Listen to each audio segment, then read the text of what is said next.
A rejeição. Eis algumas definições que o dicionário nos fornece para a palavra rejeitar: repelir, afastar, recusar, pôr de lado, largar, não acolher, não assimilar, excluir.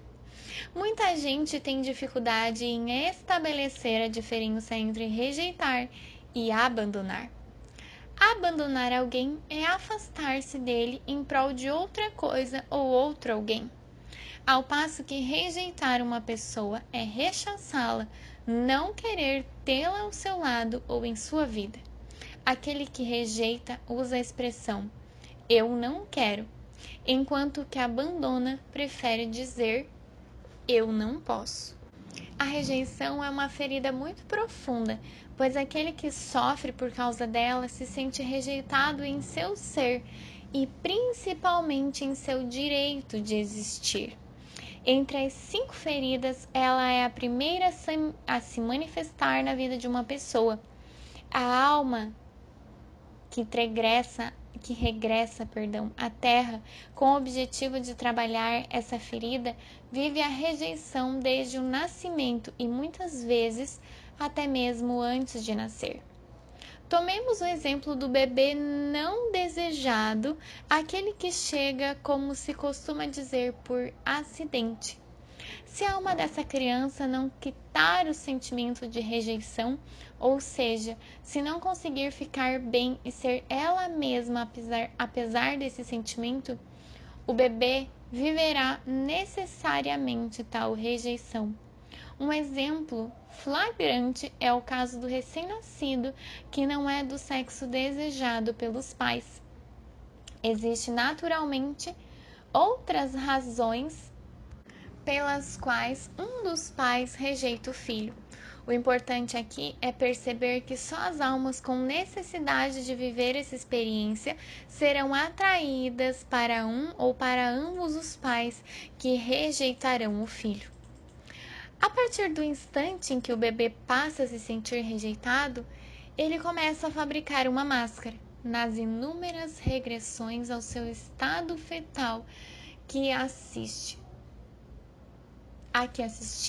pude observar que a pessoa acometida da ferida da rejeição via-se muito pequena no ventre da mãe, ocupando um espaço bastante escuro. Isso me confirmou que a máscara pode começar a se formar antes mesmo do nascimento. Chamo sua atenção para o fato de que, ao longo do estudo, utilizarei o termo escapista para designar a pessoa que padece da rejeição. A máscara do escapista é a nova personalidade, o caráter desenvolvido para evitar sofrer a rejeição. Essa máscara é reconhecida fisicamente por um corpo escapista, isto é, um corpo que parece querer desaparecer. Esse corpo é estreito e contraído, o que permite que ele se esquive ou não se mostre muito presente ou visível num grupo. É um corpo que evita ocupar muito espaço, semelhante ao escapista, que tentará a vida inteira se ofuscar. Quando temos a impressão de que quase não há carne sobre os ossos, que a pele aparenta estar grudada ao esqueleto, podemos deduzir que a ferida da rejeição é ainda maior. O escapista é uma pessoa que duvida de seu direito à existência e que parece não ter encarnado completamente. Isso explica sua aparência um tanto fragmentada, incompleta, como se as partes do corpo não se encaixassem. O lado direito do corpo ou do rosto, por exemplo, pode ser muito diferente do esquerdo. Tudo isso é facilmente perceptível, mesmo que saibamos que é muito raro encontrar alguém cujos 2 lados do corpo sejam idênticos. Um corpo fragmentado é aquele em que se há a impressão de que se falta algo. As nádegas e os seios são diminutos, o queixo é quase inexistente, os tornozelos são muito menores que as panturrilhas. Isso também pode se manifestar pela desarmonia entre as partes superior e inferior do corpo. Por vezes, tem-se a sensação de que a pessoa parece dobrar-se sobre si mesma. Seus ombros se voltam para a frente e os braços se mantêm quase sempre colados ao corpo. Temos igualmente a impressão de um bloqueio no crescimento desse corpo, como se uma parte não tivesse a mesma idade que o restante, como um adulto num corpo de criança. Quando você vir alguém com um corpo desproporcional que desperte sua compaixão, pode ter certeza de que essa pessoa sofre de uma ferida de rejeição. A alma, aliás, escolheu esse tipo de corpo antes de nascer, a fim de se colocar numa situação propícia a superar essa ferida. O rosto e os olhos do escapista são pequenos. Os olhos parecem vazios, pois a pessoa afetada por essa ferida tem uma grande tendência a se refugiar em seu mundo interior ou devanear. Observando sua fisionomia, às vezes temos a impressão de ver uma máscara, sobretudo em volta dos olhos, que parecem estar sempre com olheiras. É possível que ele próprio tenha a impressão de enxergar através de uma máscara. Algumas pessoas escapistas me contaram que essa impressão podia durar um dia inteiro ou apenas alguns minutos. Essa é uma forma de ausentar-se da realidade para evitar sofrer, então pouco importa o tempo. Quando uma pessoa possui todas as características mencionadas acima, sua ferida da rejeição é muito mais profunda do que se ela tivesse, por exemplo, apenas os olhos do escapista.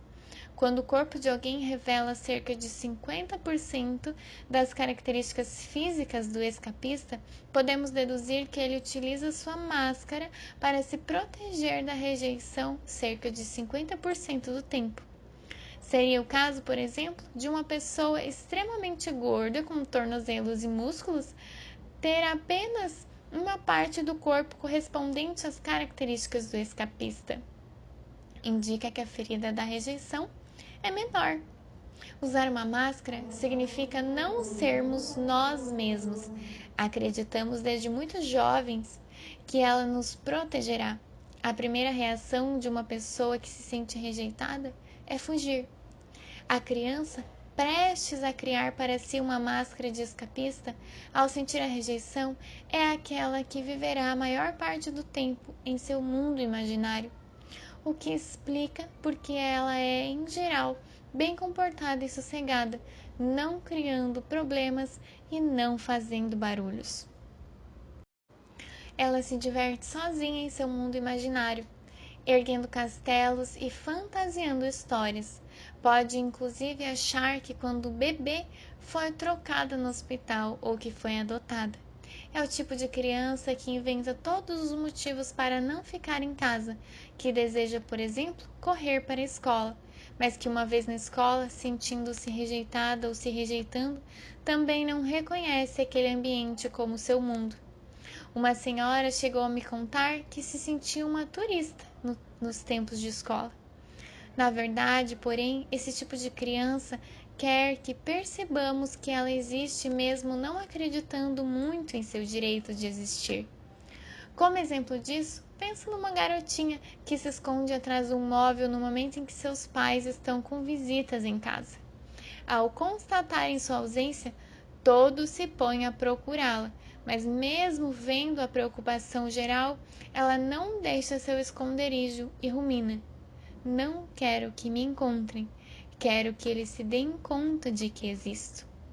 Eis uma garotinha que crê tão pouco em seu direito de existir que precisa criar situações para tentar provar isso a si mesma. Sendo geralmente uma criança franzinza, ela lembra muitas vezes uma boneca, alguém frágil. Eis porque a mãe costuma super protegê-la, dizendo que ela é muito pequena para isso, muito pequena para aquilo. A criança nisso de tal forma que A criança acredita nisso de tal forma que desenvolve problemas de crescimento. Para ela ser amada, tornar-se então ser sufocada. Mais tarde, sua reação será rejeitar ou fugir quando alguém a amar, pois terá medo dessa sufocação. Uma criança superprotegida se sente rejeitada porque crê que não é aceita pelo que é. Para tentar compensar sua compleição franzina, os outros procuram pensar tudo por ela. Em vez de se sentir amada nessa circunstância, a criança se sente rejeitada em suas capacidades. Seu desprendimento com relação às coisas materiais lhe cria dificuldades na vida sexual. Ela pode acabar acreditando que a sexualidade interfere com a espiritualidade.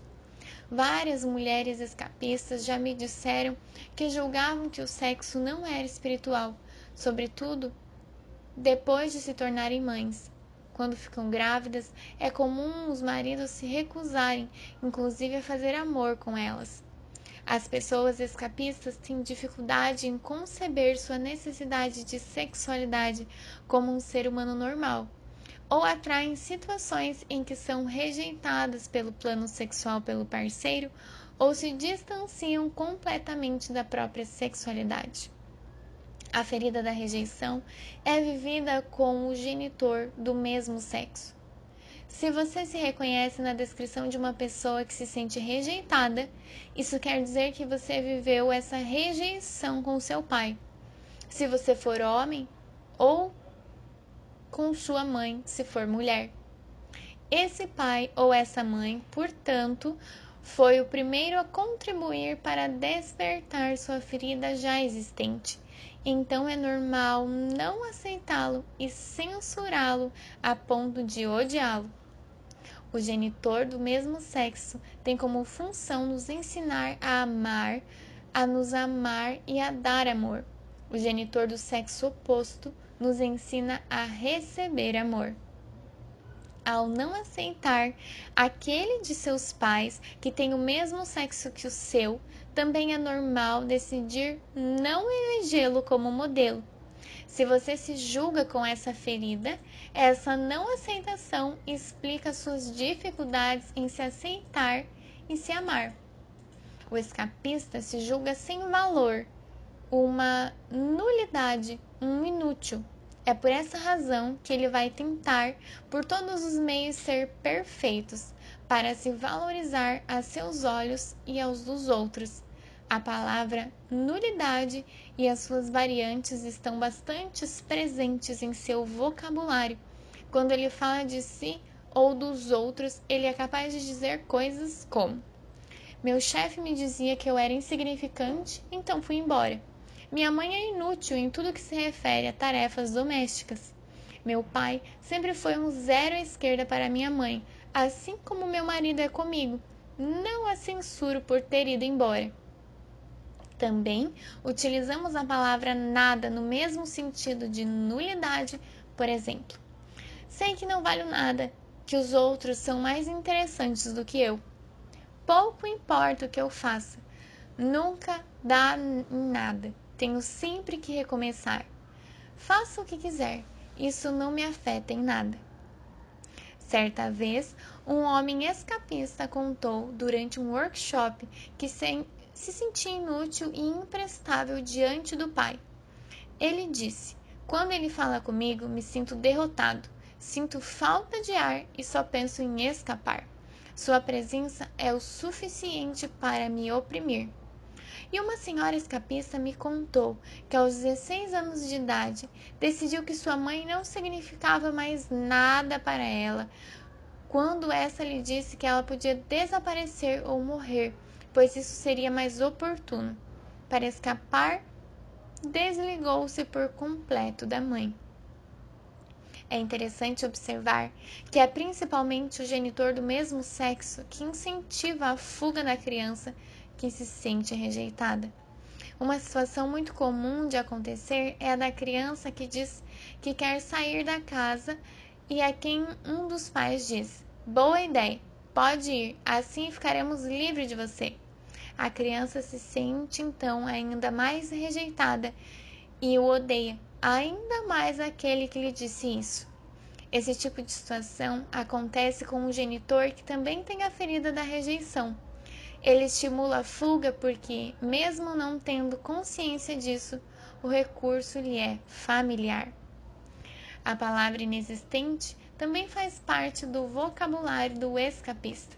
Por exemplo, as perguntas: como vai sua vida sexual e como são suas relações com fulano?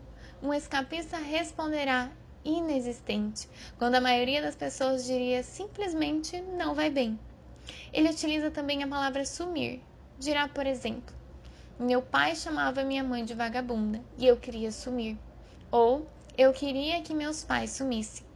O escapista procura solidão, pois se recebesse muita atenção, teria medo de não saber como agir. É como se sua existência fosse um excedente. Em família e em grupo, ele se apaga. Acredita que merece passar por situações desagradáveis como se não tivesse o direito de reagir. De qualquer forma, não vê que poderia fazer tudo diferente. Tomemos o exemplo de uma garotinha que pede à mãe que ajude com seus deveres escolares e ouve como resposta: peça seu pai. Não vê que estou ocupada demais e que ele não está fazendo nada? Sentindo-se rejeitada, a sua primeira reação é pensar: sou uma pessoa desinteressante, é por isso que minha mãe não quer me ajudar. Em seguida, ela irá procurar um lugar para ficar sozinha. O escapista costuma ter poucos amigos na escola e mais tarde no trabalho. É considerado um solitário que precisa ser deixado em paz. Quanto mais se isola, mais invisível parece tornar-se. Entra num círculo vicioso. Quando se sente rejeitado, veste a máscara do escapista para não sofrer.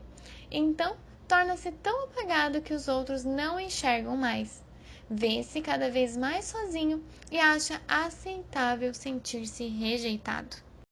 Certa vez, ao encerrar um workshop, no momento em que todos estavam compartilhando suas vivências, fiquei surpresa ao constatar a presença de uma pessoa que eu não havia notado durante os 2 dias de curso que eu ministrara. Mas onde ela estava esse tempo todo? Pensei.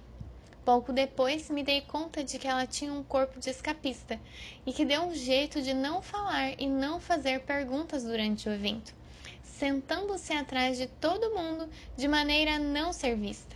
Quando aponto para essas pessoas que se retraem muito, ela quase sempre responde: eu não tinha algo interessante para dizer, por isso não falei nada. De fato, o escapista em geral fala pouco. Quando começa a se manifestar em demasia, é para tentar se valorizar, e suas palavras podem parecer arrogantes aos olhos dos outros. O escapista costuma desenvolver problemas de pele para não ser tocado. Sendo a pele um órgão de contato, seu aspecto pode atrair ou rechaçar outra pessoa. Ouvi diversas vezes indivíduos escapistas dizerem: tenho a impressão de que, quando me tocam, me tiram do meu casulo. Essa ferida induz a pessoa a crer que, se ela estiver no seu mundinho, deixará de sofrer, pois não rejeitará, nem será rejeitada por ninguém. Eis porque, num grupo, prefere muitas vezes não participar e se retrair. Ela se retira para o seu casulo. É por isso também que o escapista devaneia com facilidade, embora em geral seja de modo inconsciente. Tanto ele pode, inclusive, pensar que esse comportamento é normal e que os outros serão frequentemente no mundo da lua como ele. Disperso em suas ideias, podemos ouvi-lo dizer às vezes: preciso juntar os meus cacos. Ele tem a impressão de estar em pedaços. Essa sensação está especialmente presente naquele cujo corpo parece desarmônico. Já presenciei relatos de pessoas que disseram ter a nítida impressão de haver uma separação entre a parte superior e a inferior do seu corpo, como se uma linha as asperasse na altura da cintura. Conheci uma senhora que sentia uma linha logo abaixo dos seios. Após aplicar a técnica do abandono que ensino numa das minhas oficinas, ela sentiu as partes superior e inferior do seu corpo se juntarem e ficou pasma com essa nova sensação.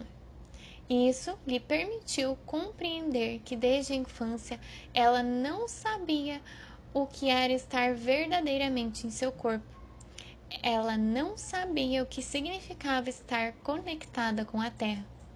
Observei em minhas oficinas, sobretudo nas mulheres escapistas, que elas tendem a sentar numa cadeira com as pernas cruzadas sob a coxa.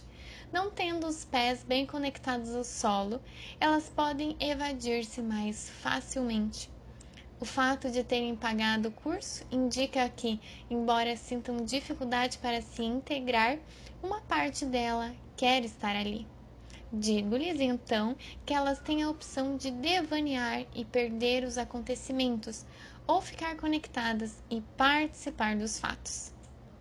Como eu disse antes, o escapista não se sentiu aceito nem acolhido pelo genitor do mesmo sexo.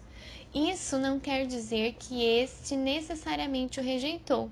Na verdade, foi ele quem se sentiu assim. Essa mesma alma teria retornado com uma ferida de humilhação a ser curada e se sentindo humilhada com os mesmos pais, tendo a mesma atitude. Em contrapartida, é evidente que o escapista atrai para si mais experiências de verdadeira rejeição do que outra pessoa, como um irmão ou uma irmã que não tem essa ferida. A pessoa que sofre de rejeição procura incessantemente o amor do genitor do mesmo sexo que ela, seja buscando esse pai ou a mãe, seja transferindo sua busca para outras pessoas do mesmo sexo. Julga não ser um indivíduo completo enquanto não houver conquistado esse amor que tanto procura. Ela é muito sensível a qualquer observação procedente desse genitor e se sente rejeitada com facilidade. O sofrimento é tão intenso que, para lidar com ele, ela cultiva o rancor ou até o ódio. Lembre-se de que odiar exige muito amor. É um grande amor decepcionado que se transforma em ódio. A ferida da rejeição é tão profunda que o escapista é, entre os 5 caracteres, o mais inclinado ao ódio. Ele pode facilmente passar de uma fase de grande amor a outra de grande ódio. Isso indica seu intenso sofrimento interior. O escapista tem medo de rejeitar o genitor do sexo oposto. Modera então suas ações ou palavras diante dele. Não é ele mesmo por causa de sua ferida. Esquiva-se para não rejeitá-lo, porque não quer ser acusado de rejeitar alguém. No entanto, com o genitor do mesmo sexo, ele quer que seja este a se esquivar para evitar a rejeição. Recusa-se a ver mais uma vez que a sua ferida não é curada, lhe causa esse sofrimento, que não tem nada a ver com seu pai ou sua mãe. Se o escapista vive uma experiência de rejeição com o genitor ou com outra pessoa do sexo oposto ao seu, ele acusa a si mesmo por essa situação e se rejeita, dizendo que é culpa sua se o outro o rejeitou.